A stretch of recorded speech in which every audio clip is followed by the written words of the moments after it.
Welcome to the Post-Purchase Pro podcast. This is the only podcast that dives deep into post-purchase marketing to help Amazon sellers increase sales, ranking, reviews, and profits. It's everything that happens after the initial sale that makes a difference. We call this the back end. Welcome.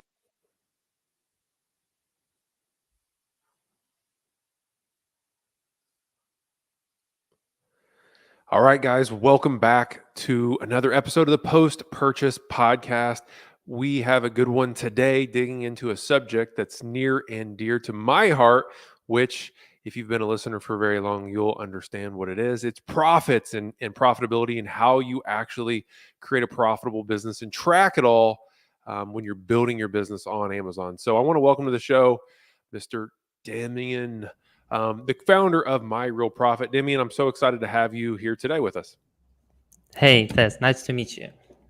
Hey, so Demian, let's jump back into your history a little bit and talk about, before the show we were chatting and you have this long history of, finances and digging into the real numbers behind a business and specifically Amazon businesses.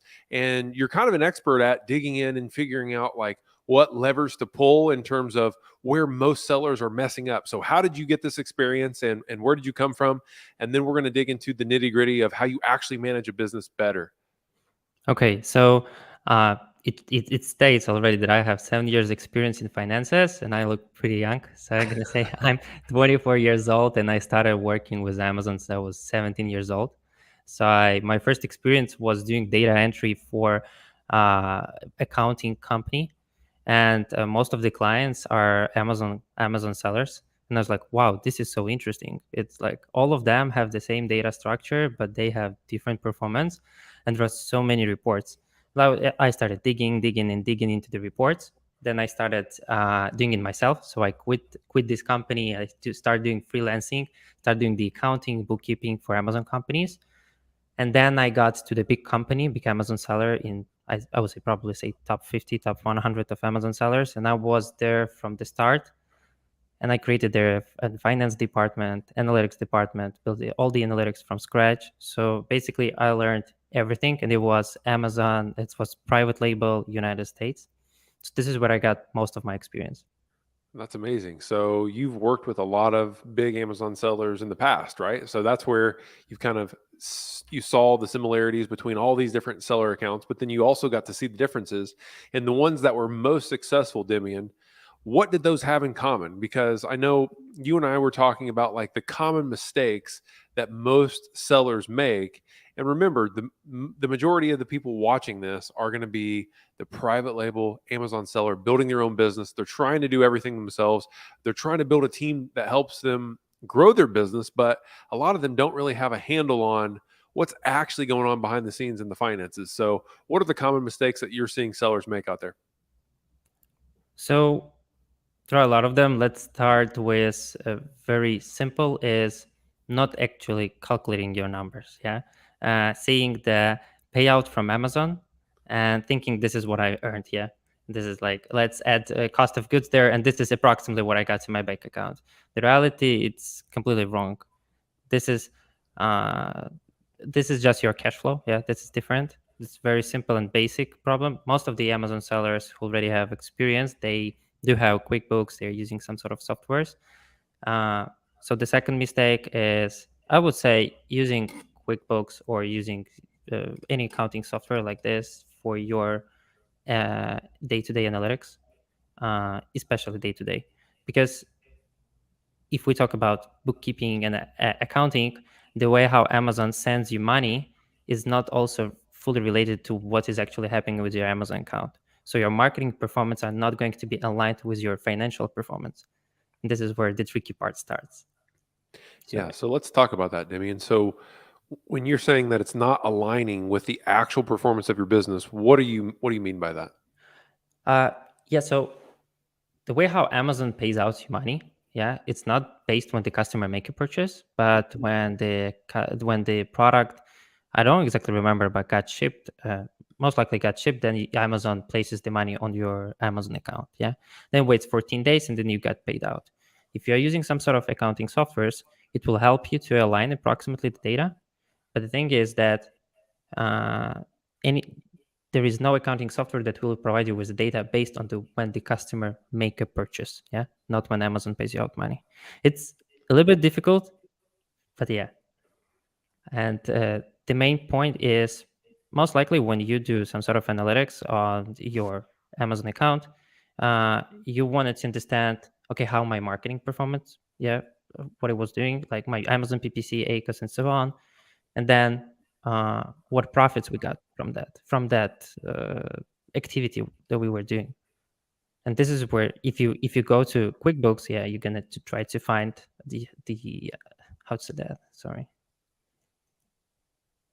If you go to QuickBooks and trying to understand how your marketing was performing, the number is going to be different. Yeah. Okay, that makes a lot of sense. So, Demian, where is it that sellers are mostly messing up when it comes to calculating their real profit? It's cost of goods sold. It's a very underestimated metric, in my opinion. Yeah, most likely when people trying to figure out the profits, they will do like sale price, coupons, then cost of goods, and they don't really pay attention about the cost of goods because usually it's the just number that you purchase your products from manufacturing, or the cost of manufacturing. Mm-hmm. But I think that in COGS should be included much more things. And I can briefly go through them. It should be your product purchase price, should be your customs duty cost, it should be delivery to the warehouse, it should be cost of the warehousing, because if you store your products on 3PL and you got, for example, overstock, or if you hold your products at least for 3 months in your warehouse, that means you also pay money for that. And even delivery to FBA, I also do recommend this including into the cost of goods, because by the end of the day, all the most important decisions are done based on item level basis. You are not going to make any decisions just on total account level. You're gonna go and dig through each item, and this is where cost of goods are extremely important, because if something is missing, you see the higher margin. And So Demian, that's a really good point. So you're saying that most Amazon sellers, when they're calculating their profit, are just using like the cost of goods number that as an example, like a factory is giving them. They're using the smallest number, when in actuality is that they've paid freight costs, they've had delivery fees, they've had storage, they've had all these other costs that they're not including. Is that what you're saying? Not always, but it's big. Even if 20% of your cost of goods is not accurate, it's already a lot, because it's per each unit sold, and cost of goods is a crucial number to calculating your break-even points, basically everything. So yeah, that's a really good point. So for anyone listening, if you're looking at your profitability and your finances, then I would take a look at all of the cost associated with your cost of goods, because what Demian's saying is that most of the sellers that he's seeing are missing a lot of the costs associated with cost of goods, which could be throwing off your profitability numbers in a big way. So Demian, let's talk about what the average profitability, the real profitability is for a seller out there today. So whether that's wholesale or private label, what are you seeing? Okay, so thank you for breaking down, like for private label, wholesale. So the private label, first of all, it's about the category. Different categories have different metrics. What I found the beauty of Amazon is you can see a lot of companies selling in the same category, and they have very, very similar metrics. Like refund rates, average marketing cost percentage, and so on. But from what I usually see, as more you get sales on Amazon, like you're becoming a big Amazon seller. I would say big Amazon seller making more than $100,000 per month, more than $1 million per year. Your average profit margin after calculating all of costs can be approximately about 16%. This is what I see on average. So that's for a private label business, or is that for a wholesale business as well? It's for private label business. Okay. With a wholesale, I don't have a lot of experience there. So I cannot say for that. Okay. So the average business that's doing more than $1 million per year in sales on Amazon, that is a private label business, you're saying that their real profitability is about 16%. So that means that if they are making $1 million in sales, then the take home or the profit is $160,000 on average, right? Yeah, let's average exactly, because if we're going to talk about different categories, the margin will vary a lot, and but yeah, on average it can be about Okay. 16. I would say from 14 to 16. Well, that's really interesting. So the first thing that pops into my mind, Demian, is what are the most profitable categories that you're seeing? Oh, so I would say each category is very profitable. It's everything about the product, yeah, because your profitability consists not only from the numbers but also from customer behavior, conversion rates, and so on. So it's highly dependent on the product. Uh, Also, each category has its own beauty, I would say, in terms of numbers. Because let's say if you are selling apparel, clothes, yeah, you will have a huge refund rate. But the Mm-hmm. beauty of this category is there is a big space, big market, and being on the third page, you can still get a lot of sales. So it has all pros and cons. Um, so yeah, Well, let me ask it a different way, Demian. If you were going to start a private label business tomorrow, you get to see all the data, right? Which business, which category would you enter? I would say any of them. I love all of them, but I can say what product would I pick. I Okay. would pick small product that, because it's currently it's very expensive to use, all the shipping costs highly dependent on what the product you're selling. As bigger product you have bigger logistic costs. Yeah. Yeah. Also big products are more expensive in terms of manufacturing, most likely, yeah, usually. So small products, I would say small and light. It's in my opinion, this is where Amazon get very interested into right now, because they increases the minimum pricing for small and light. Mm-hmm. So there will be any product that is small, lightweight, can be in the small and light category, for example, and has a small, I would say, product lifetime value, lifetime.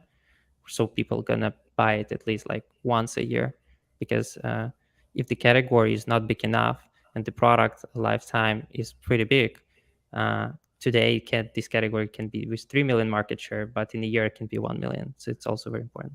Yeah, that's really good. That's really good. So, Demian, you started as a in the finance department of some Amazon companies. Then you kind of went out and did your own thing. Now you have your own software called My Real Profit. So, how did you get into the software business, and what do you guys do differently that most softwares are not doing? Okay, so I got into the software business um, because I was during Q4, when I was working for Amazon company. Every day I was calculating profit per each unit sold on a daily basis, because there was a very big importance in terms of profit calculation having storage fees on daily basis. As you know, in Q4, your storage fees are extremely high. Yeah. And in October, when they already hit with this high percentage of storage, like cost of storage fees, your sales are not going up till that time. So I was doing it manually everyday calculation, because there was no software that can handle this. Was the first idea how I started to start the software company. Mm-hmm. And then, you know, it just happened that I found my co-founder. We are from the same city. We are from both from Ukraine, but we met in different country in the restaurant randomly, and we started doing this business. So yeah.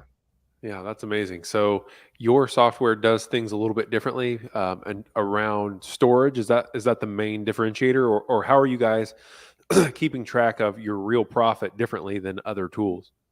Yeah. So our main goal of the tool is to align all your business performance with profitability. So is it advertising? Is it traffic analytics? Is it your inventory? Whatever.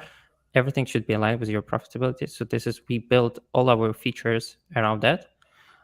In terms of profit calculation, we developed special calculation formulas that what we do, we pre-calculate the costs. So the idea is we calculate how much money you will pay Amazon for something that happened today. Yeah. So you can see the costs aligned with the marketing. Yeah.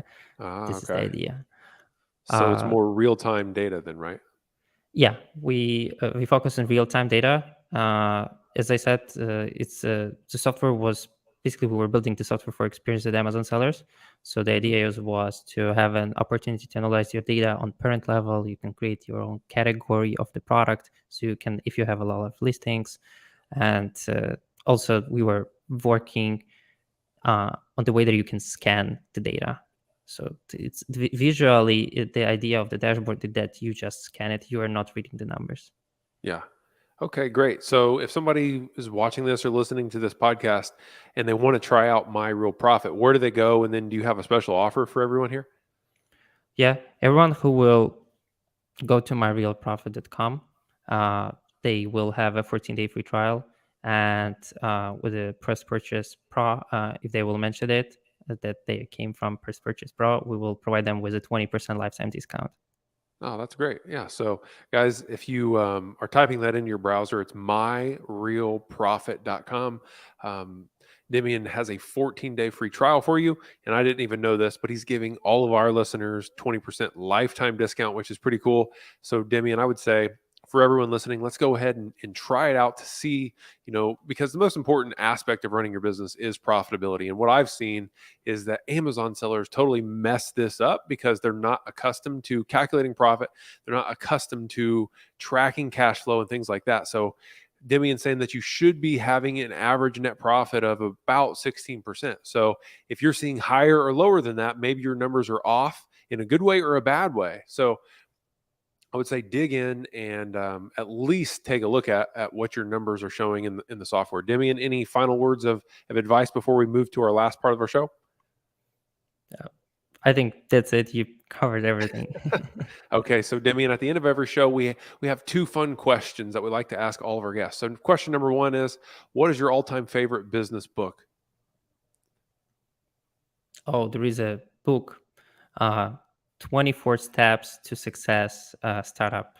I do not Okay. remember the author of this book, but it's amazing because as I having this startup life mode, it's like it just autobiography of my business life. I love it. Last question, Demian, and then we'll let you get out of here is, over the last year, have you purchased anything that you felt was a splurge? Maybe you spent a little bit more money than you'd like to, but you don't regret buying it. Yes, that's very funny. I bought a case for my phone for like $75, and just because of the marketing. So there was the big power of marketing. The Yeah. website was built so great that I thought, I just want to support these guys. I know they make a lot of money, but I fell in love with the marketing. And when I got the case, I figured out it's like 50 cents product from AliExpress, but it was so great. Oh, Because man. I even received an email from a founder saying, "Hey, Damian, thank you so much for your purchase." And so on. I was like, wow, this is amazing. So you got pulled into the marketing. That's amazing. So Demian, as we're exiting the show here, I'm going to send everybody to myrealprofit.com. But is there any place else that people should go and find out more about you and what you have going on?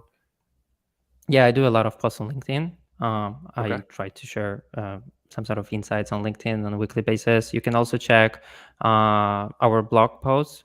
And yeah, you can see my email right now. Feel free to text me. I can get on a call, help you with the software, answer some sort of financial questions. Any value that you can see that I can provide to you, I'm happy to provide. Awesome. So Demian at myrealprofit.com. Guys, go ahead and reach out to Demian if you have any financial or accounting questions, and then also try out the software. It's free to try, and you might as well see what their angle is looking like in terms of profitability for your account. But for now, everyone, this has been another episode of the Post Purchase Podcast. Demian, I really appreciate having you on today and look forward to furthering this conversation in an episode in the future. So thank you so much, guys. We'll see you on the next episode. Thank you.